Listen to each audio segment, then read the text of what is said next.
The stars belonged to the Valkyrie Confederation, or so they believed after 400 years of unchallenged expansion across the galaxy. 7 different alien species had joined together under their banner. Not always willingly, but always completely. And their method had proven effective time and time again. Ambassador Commander Thelrix stood on the bridge of his flagship, the Eternal Talon, watching the view screen display the small human cargo vessel that his fleet had intercepted at the edge of what these newcomers claimed as their territory. His body, tall and covered in dark blue scales, cast a long shadow across the command deck where his crew worked at their stations with practiced efficiency. "A pathetic ship," remarked his tactical officer, Shenva, her 4 eyes blinking in sequence as she studied the readings. "Their hull is primitive, their engines are decades behind our technology, and they carry no weapons their sensors can detect." Thelrix nodded slowly, his inner eyelids sliding closed for a moment as he considered the situation before them. The Confederation had followed this pattern so many times that it felt like a ritual now. Find a new species, demonstrate overwhelming power, accept their surrender, integrate them into the collective, and move forward to the next system. The human ship drifted ahead of them, small and insignificant against the backdrop of 50 Valkyrie warships that surrounded it like predators circling prey. Each of those warships carried enough firepower to level a city, and together they represented the might of an empire that had never known defeat in living memory. "Open a channel," Thelrix commanded, and the communications officer immediately complied, her clawed fingers dancing across the control panel with swift precision. The view screen flickered and changed to show the interior of the cargo ship's bridge, where a single human sat in the captain's chair. The creature looked remarkably fragile, with smooth skin instead of scales or chitin, no visible natural weapons, and a body that seemed poorly designed for survival in any hostile environment. "I am Ambassador Commander Thelrix of the Valkyrie Confederation," he began, his translator device converting his words into the human's language. "You have entered space claimed by the Confederation, and your presence here is a violation of our sovereignty. You will submit to immediate inspection and accept our terms of integration, or face the consequences of your defiance." The human captain, a male with graying hair and calm eyes, leaned back in his chair and crossed his arms over his chest. When he spoke, his voice carried no fear, no panic, no concern whatsoever, which Thelrix found both amusing and irritating in equal measure. "This is Captain James Mitchell of the cargo vessel Morning Star," the human said. "We're carrying medical supplies to the colony on Kepler 442, and we're operating well within the boundaries of United Earth Systems territory. I've already forwarded the details of this encounter to Fleet Command, and I suspect you'll be hearing from them shortly." Thelrix felt his crest rise slightly, a biological response to what he perceived as insolence from a lesser species. In 4 centuries, no newly discovered civilization had ever responded with such casual dismissal of Confederation power. And this human's attitude suggested either incredible ignorance or incredible stupidity. "Fleet Command," Thelrix repeated, letting derision drip from his words. "You believe your species has a fleet that concerns us, that your primitive vessels pose any threat to the Confederation's might." Captain Mitchell shrugged, a gesture that Thelrix's cultural database identified as indicating indifference or dismissal. "I don't make policy decisions, Commander. I just haul cargo and follow protocols. Fleet Command will handle diplomatic matters from here, but I'd suggest you wait for their response before doing anything you might regret." The audacity of this creature's words sparked anger in Thelrix's chest, hot and demanding action. He had given these humans a chance to surrender peacefully, to avoid bloodshed and destruction, and they had thrown it back in his face with warnings and suggestions about regret. Tactical, "Target their engines," Thelrix ordered. His voice sharp and final. "One shot. Let them drift without power. And then we'll see how defiant they feel." Shenva hesitated, her claws hovering over the firing controls. "Commander, if they truly have contacted their fleet, then their fleet will arrive to find the wreckage of a ship whose captain chose pride over wisdom," Thelrix interrupted, his patience exhausted by this delay and questioning. "Fire." The Eternal Talon released a single plasma lance, a beam of superheated energy that crossed the distance between the two ships in less than a heartbeat. It struck the cargo vessel's engine section with devastating precision, and the explosion that followed consumed the entire aft portion of the ship in brilliant blue flame. Captain Mitchell's face remained on the viewscreen for just a moment longer, his expression changing from calm to resignation as he realized what was happening. Then the screen went dark as the morning star broke apart, scattering debris and atmosphere into the void of space. "Scan for survivors," Thelrix ordered, though he already knew the answer. No escape pods had launched, no life signs remained, and the human ship had been reduced to twisted metal and frozen corpses drifting among the stars. "None." "Commander," Shenva confirmed, her voice quieter now, perhaps affected by the casual brutality of what they had just done. "The vessel is completely destroyed." Thelrix returned to his command chair and settled into it, feeling satisfied that the lesson had been delivered. Surely now the humans would understand the price of defiance. Surely now they would send representatives to negotiate their surrender and integration into the Confederation. "Maintain position here," he commanded. "When the humans send their diplomats, we'll be waiting to accept their submission. Alert all ships to remain vigilant, but I doubt these primitives will try anything foolish." The hours passed slowly after that, with the fleet holding formation at the edge of human space, weapons ready but inactive, sensors sweeping the surrounding systems for any sign of approaching vessels. Thelrix spent the time reviewing data about humanity, learning about their homeworld, their short history of space travel, their relatively small number of colonized systems, everything he read confirmed his initial assessment. Humans were newcomers to the galactic stage, barely a century into their expansion beyond their home system, lacking the advanced technology or military power to pose any real threat to the Confederation. They were prey animals playing at being predators, and soon they would learn their proper place in the hierarchy. 3 days after the destruction of the Morning Star, the sensors began registering anomalies at the far edge of the system. Shenva brought the readings to Thelrix's attention, her expression troubled by what the instruments were showing. "Commander, something is emerging from faster-than-light travel," she reported, pulling up the tactical display on the main view screen. "The displacement signature is massive, larger than anything in our databases, but it's moving slowly, taking its time to fully transition into normal space." Thelrix studied the readings with growing interest, noting the unusual energy patterns and the sheer scale of the distortion. Perhaps the humans were sending a colony ship, he thought, packed with civilians and diplomats ready to beg for mercy and protection. "All ships to combat readiness," he ordered, more out of protocol than actual concern. "Prepare to intercept and escort the vessel to our position.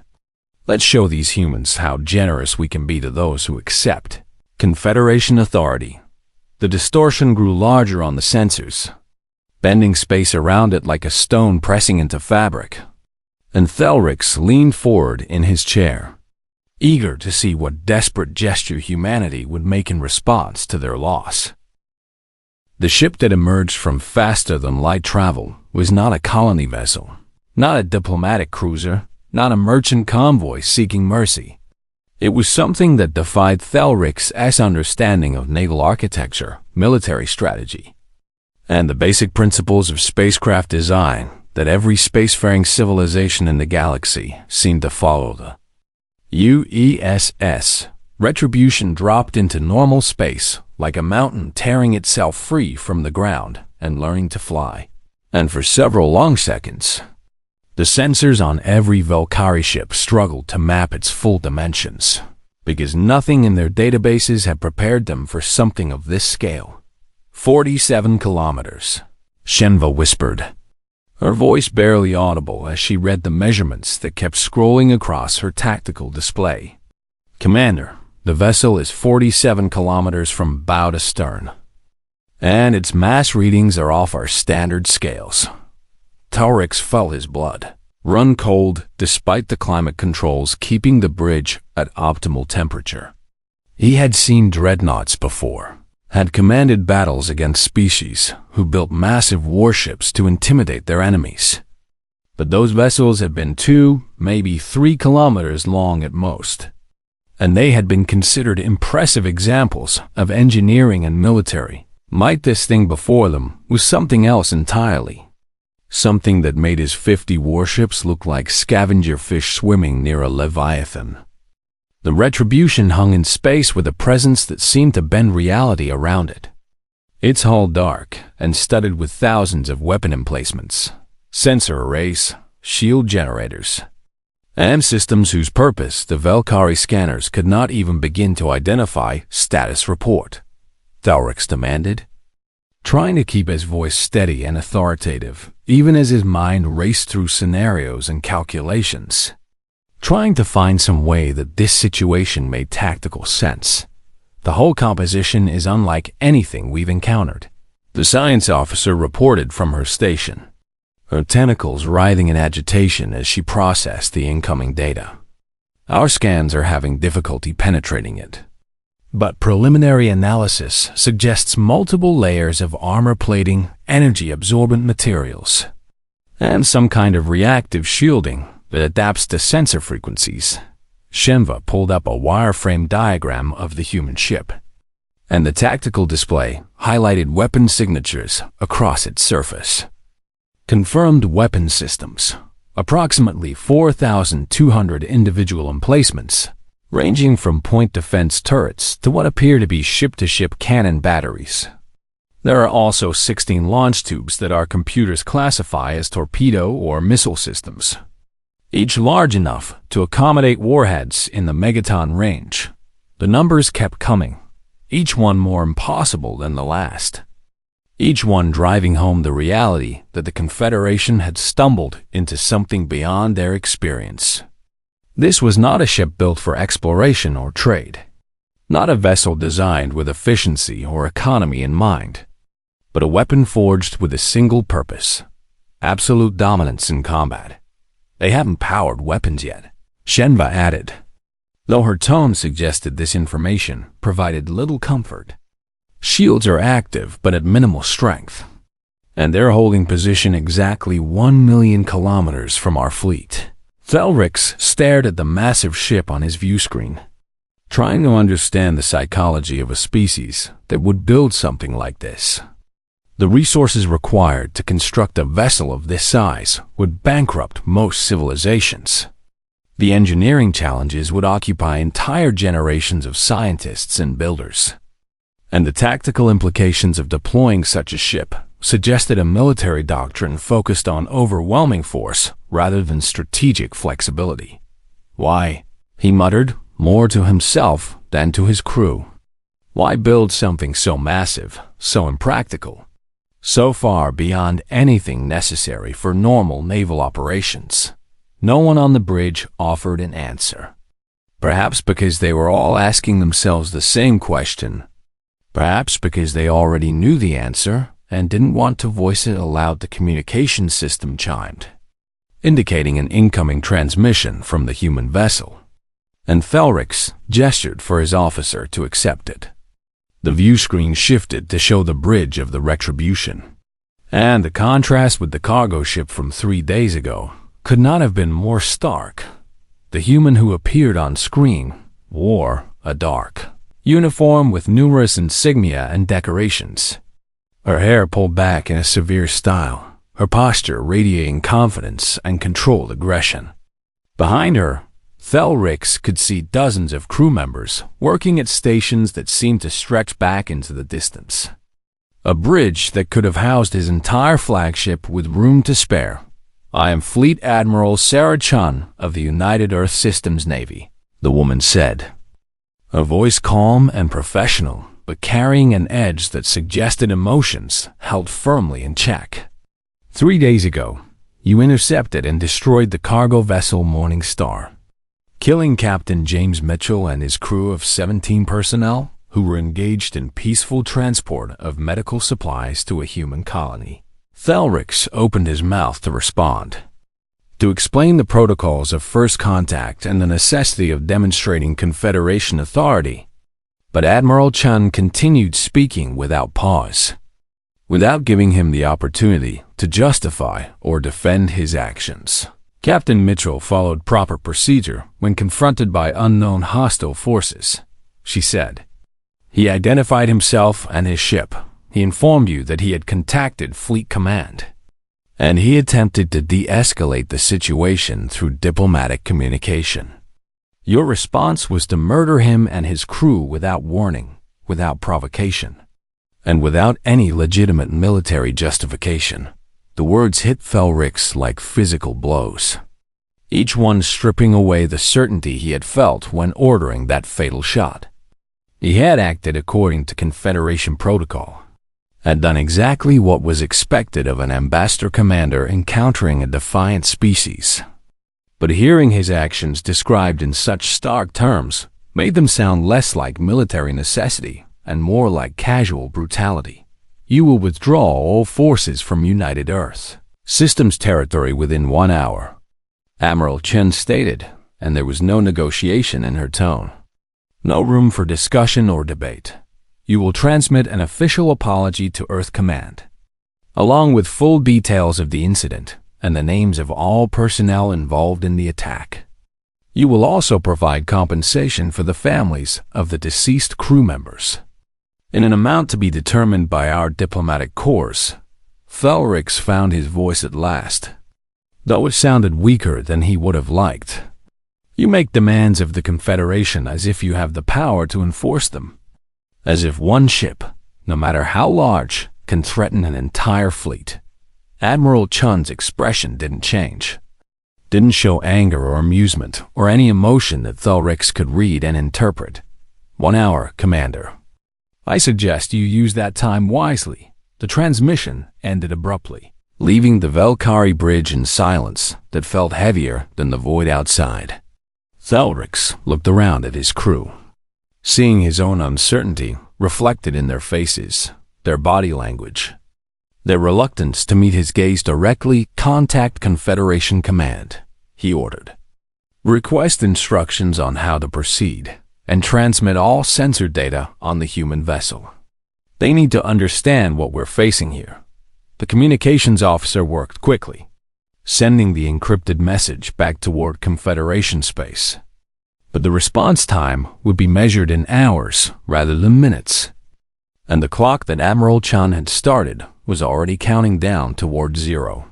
"Commander," Shemba said hesitantly, "if we withdraw now, it will be seen as weakness, as an admission that the Confederation can be intimidated by displays of force. Every species in our territory will see what happened here, and they may begin to question whether our authority is as absolute as we've claimed."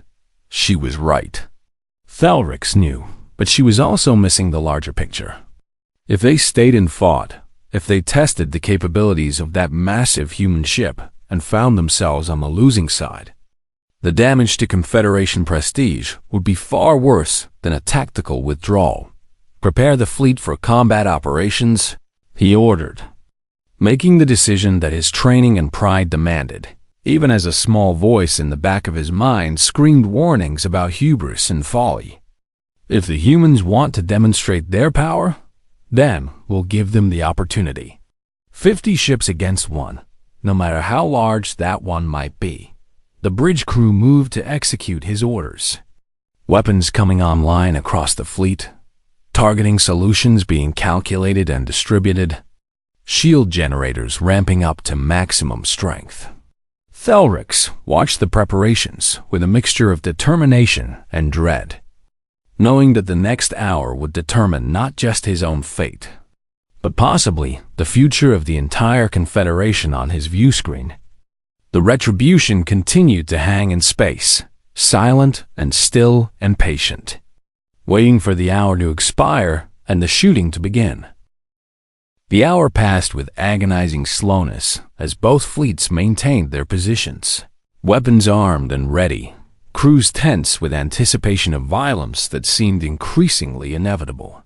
Thelrix had received no response from Confederation Command, leaving him alone with his decision and the weight of responsibility for what was about to happen.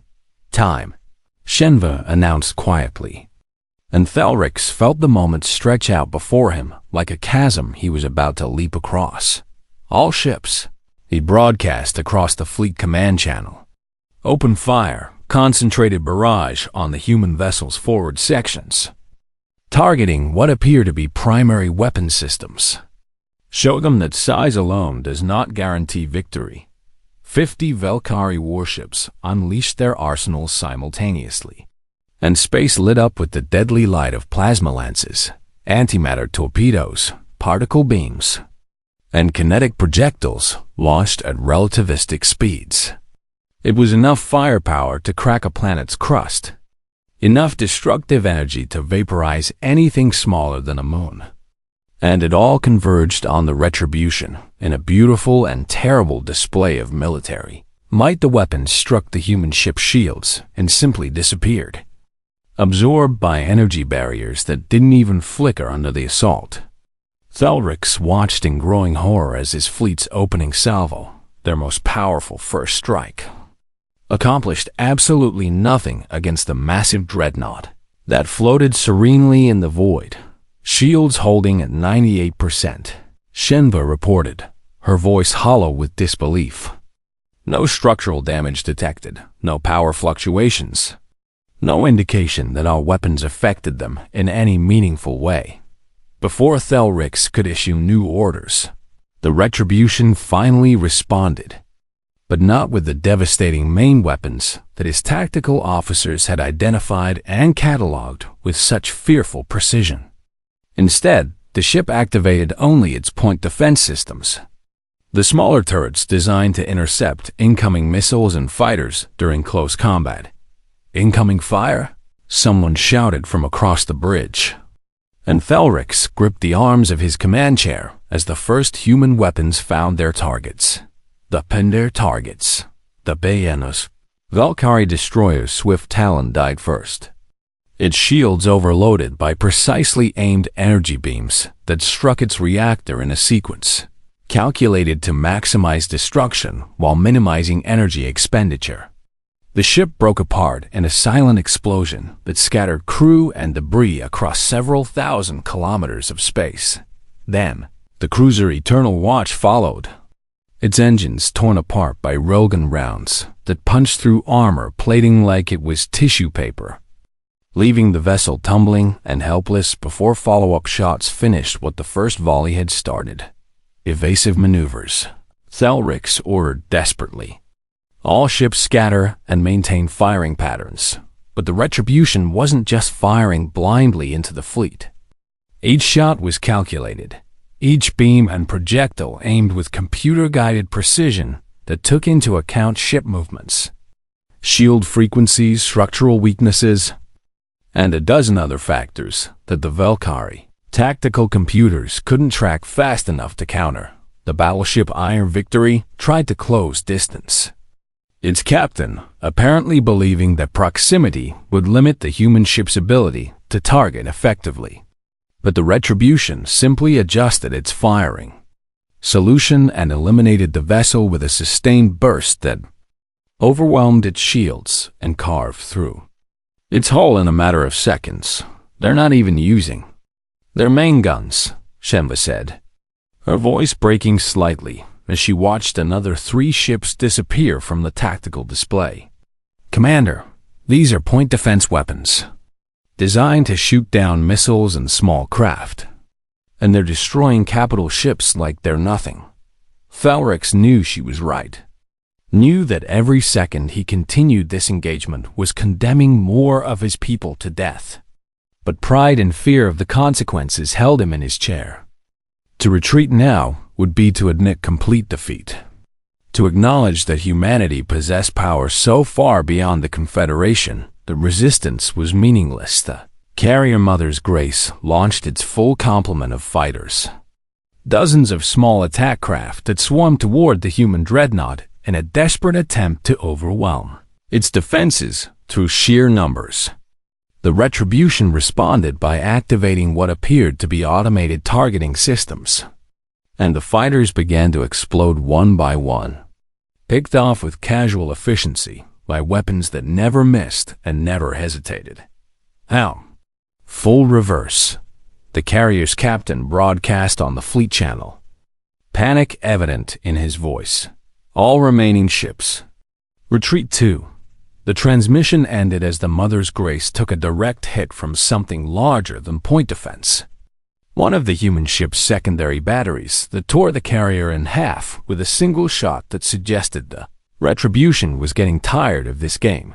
11 minutes had passed since the start of the battle, and 40 Valkyrie ships were gone, reduced to expanding clouds of superheated gas and twisted metal.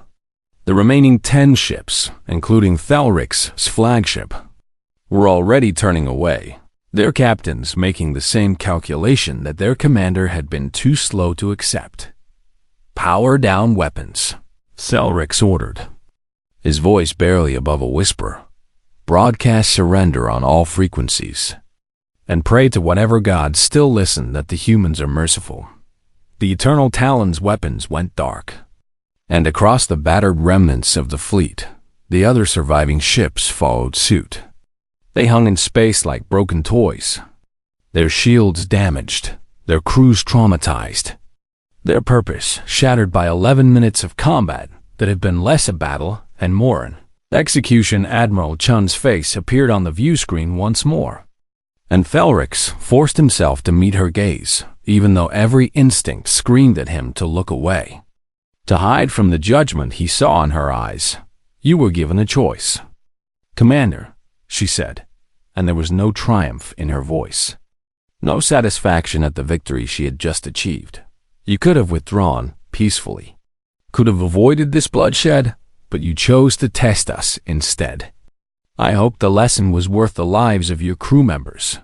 Thelrix wanted to argue, wanted to explain that he had been following orders and protocol, that the decision to fight had been forced on him by circumstances and duty. But the words died in his throat because he knew they would sound like the excuses of a coward. "We surrender," he managed to say, the words tasting like ash and defeat. "We will withdraw immediately and transmit all information you requested, along with a full accounting of our losses here." Admiral Chun nodded slowly. "You will also transmit a complete recording of this engagement to your Confederation command, with no edits, no modifications, and no attempts to minimize what happened here. They need to see what humanity is capable of when provoked, and they need to understand that we will defend our people and our territory with whatever force proves necessary. It will be done." Thelrix agreed, because there was no other answer he could give. "One more thing, Commander," Admiral Chun said, and now her voice carried an edge that made Thelric's S-scales prickle with instinctive fear. "Tell your people what you witnessed here today. Tell them about this ship and the power it represents. But also tell them this: the Retribution is one of 12 Titan-class vessels in the United Earth Systems Navy. And what you saw today was this ship operating at less than half its combat capacity." The implications of those words crashed over Thelrix like a wave of ice water. If this ship had been holding back, if it had destroyed 40 warships while barely trying, then what would happen if humanity ever decided to use its full strength against the Confederation? "We came to the stars seeking trade and friendship," Admiral Chun continued. "We extended our hand in peace to every species we encountered, and we genuinely hoped that we could build something better than the cycle of conquest and submission that seems to dominate this part of the galaxy. But we also learn from our own history that peace must be backed by strength. That kindness without power is just an invitation for predators. She paused, letting her words sink in, letting Thelrix fully comprehend the philosophy that had driven humanity to build ships like the Retribution. Weapons platforms that could end civilizations, but existed primarily as deterrents rather than tools of aggression. Go home? Commander, Admiral Chun said finally, tell your leaders what happened here. And tell them that Earth is willing to negotiate a formal peace treaty, but only between equals. If the Confederation attempts to treat us as subjects or prey, they will discover just how far humanity is willing to go to protect its sovereignty. The transmission ended, and Thelrix sat in his command chair, staring at the view screen that now showed only the Retribution holding position among the debris field that had once been his fleet. The massive ship made no move to pursue, made no threatening gestures, simply waited and watched as the survivors limped away toward Confederation space. Set course for home, Thelrix ordered, his voice heavy with exhaustion and shame. And someone start preparing that report for command. They're not going to believe this, but they need to know what we've stumbled into. The recording of the battle spread through the Confederation faster than any official report could have traveled. Copied and transmitted from ship to ship, system to system, until every species in the Alliance had seen what happened when their fleet encountered humanity's Retribution. The footage was grainy in places, distorted by the electromagnetic chaos of combat. But the essential truth came through clearly enough. Analysts across dozens of worlds watched the 11-minute engagement on endless replay, their computers breaking down every shot, every maneuver, every tactical decision made by both sides. What they discovered was simultaneously enlightening and terrifying. A glimpse into military capabilities that exceeded the Confederation's understanding of what was possible. The human vessel never exceeded 40% power output. A Valkyrie military strategist reported to the Confederation Council, his scales pale with stress as he presented his findings. We can see this clearly in the energy signatures captured by our sensors. The Retribution was operating well below its maximum capacity throughout the entire engagement, treating our fleet as something between a training exercise and a minor nuisance. The council members, representatives from all 7 species that comprised the Confederation, sat in stunned silence as the analyst continued his presentation. They had all seen the battle footage, had all witnessed the casual efficiency with which humanity's ship had dismantled their military forces. But hearing it broken down in technical terms made it somehow worse. Furthermore, the analyst continued, pulling up comparative data on his display. The weapons that destroyed our vessels were classified as point defense systems, designed primarily for intercepting missiles, fighters, and other small threats during capital ship engagements. The Retribution never activated its primary armament, never deployed its torpedo systems, and never utilized what we believe to be its main gun batteries. A Bay council member from the insectoid Threx species raised one of her forelimbs, gesturing at the holographic display that showed the Retribution in all its massive glory. How is such a ship even possible? How does any civilization achieve the engineering necessary to build and operate something of that scale? The question prompted a different analyst to step forward. This one from the intelligence division rather than military operations. She carried a data tablet filled with information that her team had been compiling over the past weeks. Research into humanity's history and development that painted a disturbing picture. We made the mistake of judging humanity based on their relatively short time in space, she began, her voice carrying the weight of uncomfortable truths. They have been traveling beyond their home system for only 120 years, colonizing new worlds for less than a century, and we assumed this meant they were primitives. newcomers who had not yet learned the realities of galactic power structures. She activated her tablet and projected images of Earth onto the chamber's main display. A blue and green world that looked deceptively peaceful from orbit. What we failed to understand is that humanity evolved on what can only be classified as a death world. A planet so hostile to life that most species would have gone extinct trying to colonize it. The images shifted to show Earth's gravity, its weather patterns, its predatory ecosystems. And the council members shifted uncomfortably as they realized what they were seeing. Humans had developed under conditions that would have crushed most spacefaring races. In an environment where everything from microorganisms to megafauna was actively trying to kill them. High gravity, extreme temperature variations, aggressive disease vectors, and an evolutionary history dominated by predation and competition. The intelligence analyst listed methodically. Humans are persistence hunters who evolved to chase prey until it collapsed from exhaustion. They developed sophisticated tool use specifically for killing other creatures. And their entire biology is optimized for survival in conditions that most of us would find lethal. More images appeared, these showing humanity's recorded history. And the violence contained in those records was staggering, even by Confederation standards. Wars that lasted generations, weapons that became increasingly destructive with each technological advancement, conflicts that killed millions and shaped entire civilizations. They fought each other for thousands of years before achieving spaceflight, the analyst said, her voice quiet but carrying clearly through the chamber. They developed nuclear weapons, chemical weapons, biological weapons, and they used them on their own species during conflicts whose scale and brutality dwarf anything in our historical records. The only reason Earth survived to reach the space age is because humans eventually learned that mutual annihilation was not a viable strategy. The council chamber remained silent as the presentation continued.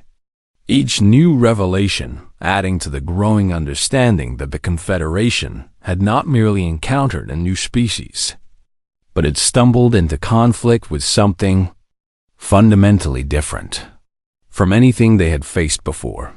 Current intelligence estimates put humanity's total population at 12 billion across 230 colonized systems, the analyst reported. Their industrial capacity is heavily militarized, with approximately 40% of their economic output directed toward defense and security. They maintain a standing navy of 800 capital ships, thousands of support vessels, and those 12 Titan-class dreadnoughts that Admiral Chun mentioned in her transmission. A new image appeared, showing not just the retribution but data on all 12 Titan-class vessels, each one a monument to humanity's philosophy of overwhelming force and deterrence. Their names alone suggested the mindset of their builders. Retribution, vengeance, defiance, indomitable, unstoppable, relentless, and 6 others that carried similar messages of implacable resolve. What is their fleet doctrine? What strategic philosophy drives this level of militarization? Asked a council member from the crystalline shard species, his facets reflecting the light in patterns that indicated deep concern. The facets reflecting the light in patterns that indicated deep concern. The intelligence analyst gestured to another section of her report. Based on intercepted communications and observed behavior, human military doctrine can be summarized as peace through strength. They believe that overwhelming defensive capability prevents aggression, that potential enemies will choose diplomacy over conflict if the cost of war is clearly unacceptable. But that's exactly what the Confederation does, protested a Valkyrie council member. We show force to achieve submission. We use our military superiority to integrate new species peacefully. No, the analyst corrected gently. The Confederation uses force to compel obedience, to demonstrate that resistance is futile and integration is inevitable. Humanity uses force to ensure they are never compelled by anyone, to guarantee that they always have the option to choose peace rather than having it forced upon them. The difference is subtle but fundamental. The distinctions seem to resonate through the council chamber, creating ripples of understanding and discomfort among the assembled representatives. The Confederation had built its empire on the assumption that might made right, that superior power justified dominance. But humanity had taken that same principle and twisted it into something defensive rather than aggressive. What do they want? Someone asked. And the question hung in the air like smoke. According to intercepted diplomatic communications, they want trade agreements, cultural exchange programs, and mutual defense pacts with neighbors, the analyst replied. They're genuinely interested in peaceful coexistence, in learning from other species and sharing their own knowledge and technology.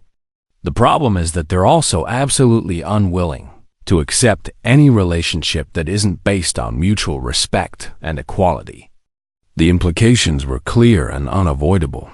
The Confederation could not integrate humanity through intimidation, could not force them into submission through military action, and could not treat them as inferiors, without risking a war that would likely destroy the Confederation itself.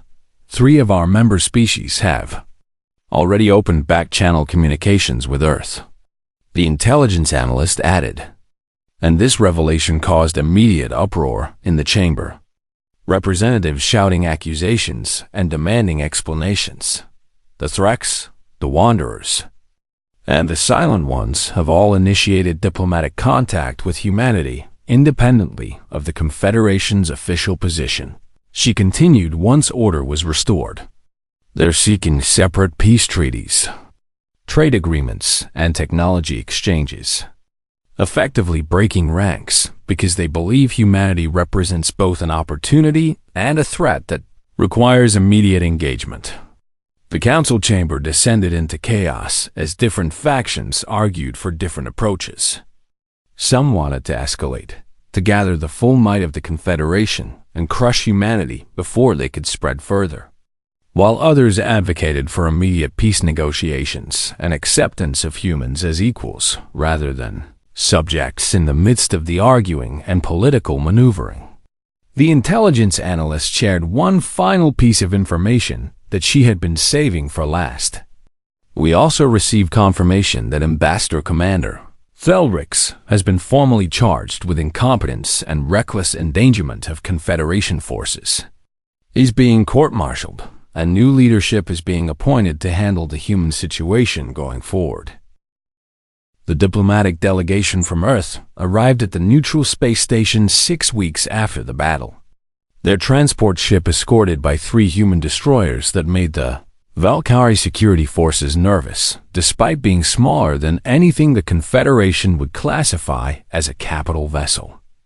The station itself was a marvel of cooperative engineering, built by 5 different species as a demonstration of what peaceful collaboration could achieve. Ambassador Sarah Okonkwo stepped off the transport with the practiced grace of someone who had negotiated peace treaties on a dozen different worlds, her dark skin and silver-streaked hair marking her as someone who had seen much in her 60 years of life. She wore formal diplomatic attire rather than a military uniform, a deliberate choice meant to signal Earth's preference for peaceful resolution, despite the very visible military capability that humanity had. Demonstrated the Confederation's new diplomatic corps, hastily assembled and carefully selected to represent all 7 member species without any single faction dominating the negotiations, waited in the station's main conference chamber.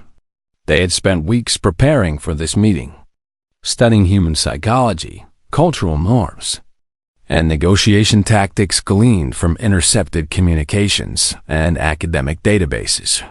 But no amount of preparation could fully ease the tension in the room as Ambassador Okonkwo entered, followed by her team of advisors, translators, and military liaisons. Every Confederation representative present had seen the battle footage, had watched the Retribution dismantle their fleet with casual efficiency. And that knowledge colored every interaction with these humans. "Thank you for agreeing to meet with us," Ambassador Okonkwo began, her voice warm and professional as she took her seat at the large circular table that dominated the conference chamber. "Earth values diplomacy above all else, and we're hopeful that we can reach an understanding that benefits all parties involved." The Confederation's lead negotiator, a Valkyrie diplomat named Soros, who had built her career on conflict resolution, nodded carefully. "The Confederation acknowledges the regrettable incident at your border, and we're prepared to discuss appropriate responses to what occurred there." "Regrettable incident," Ambassador Okonkwo repeated. And though her tone remained pleasant, something in her eyes suggested she found the phrasing insufficient. "Ambassador Commander Thelrix destroyed a civilian vessel without provocation, killing 18 people who were engaged in legitimate commerce within our territory. That's not an incident. That's an act of war. And only Earth's commitment to peaceful resolution has prevented this situation from escalating into full-scale conflict." The bluntness of her words sent ripples of discomfort through the Confederation delegation. But Okonkwo continued before anyone could formulate a response. "However, we're not here to assign blame or demand punishment. We're here to establish a framework for future interactions between our peoples. One that ensures this kind of tragedy never happens again." She gestured to one of her aides, who activated a holographic display showing a proposed treaty structure that Earth had drafted as a starting point for negotiations. The terms were straightforward and reasonable, calling for mutual recognition of territorial boundaries, establishment of trade relations, exchange of diplomatic personnel, and creation of joint commissions to handle disputes peacefully. Earth is willing to accept a formal apology from the Confederation and compensation for the families of the deceased crew members, Okonkwo stated. "In exchange, we'll consider the matter closed and move forward with establishing normal diplomatic relations. We have no interest in revenge, retribution, or territorial expansion at the Confederation's expense." Soros studied the proposed treaty carefully, noting the absence of demands for concessions, war reparations, or the kind of punitive measures that a victor might normally impose on a defeated opponent. "These terms are remarkably generous given what occurred and what your military demonstrated itself capable of achieving. We demonstrated what we're capable of defending," Ambassador Okonkwo corrected gently. "Not what we're interested in conquering. There's a significant difference between those two things, and understanding the difference is crucial to building a lasting peace between our peoples." The negotiations continued throughout the day and into the evening, with both sides working through the details of trade agreements, technology exchange programs, and security protocols. The Confederation representatives found themselves constantly surprised by humanity's willingness to compromise on minor points while remaining absolutely firm on issues of sovereignty and respect. During a break in the formal discussions, a young Valkyrie junior diplomat named Vexna found herself sharing a refreshment area with Admiral Sarah Chun, who had arrived partway through the day as a military advisor to the Earth delegation. The Admiral stood by one of the viewing ports, watching ships come and go from the station with the focused attention of someone who never stopped analyzing tactical situations. "May I ask you something, Admiral?" Vexna said hesitantly, unsure if approaching the officer was appropriate, but driven by curiosity that had been gnawing at her since she first saw the battle footage. Admiral Chun turned to face her, and though her expression was serious, there was no hostility in her eyes. "Of course. Ask whatever you'd like. Why did you build the Retribution?" Vexna asked. The question that had been troubling so many people across the Confederation. Why construct something so massive, so powerful, so far beyond what any reasonable defensive doctrine would require? The resources, the effort, the commitment it represents. It all seems excessive, unless your intention was always to dominate through military supremacy. Admiral Chun was quiet for a long moment, her gaze returning to the viewport and the stars beyond. Have you studied human history at all? Our time, before we reached the stars. Some, Vexana admitted. Enough to know that your species has a violent past. Violent, Chun repeated, almost smiling at the understatement. Yes, that's one way to describe it. Humans spent thousands of years fighting each other over resources, ideology, territory, and sometimes just because we were afraid of people who looked or thought differently than we did. We built weapons of incredible destructive power, and we used them multiple times, leaving scars on our world and our collective psyche that still haven't fully healed. She paused, organizing her thoughts before continuing. In the 20th century, by our calendar, we developed nuclear weapons, bombs that could destroy entire cities in seconds. And we used them in war, twice, killing hundreds of thousands of people in moments.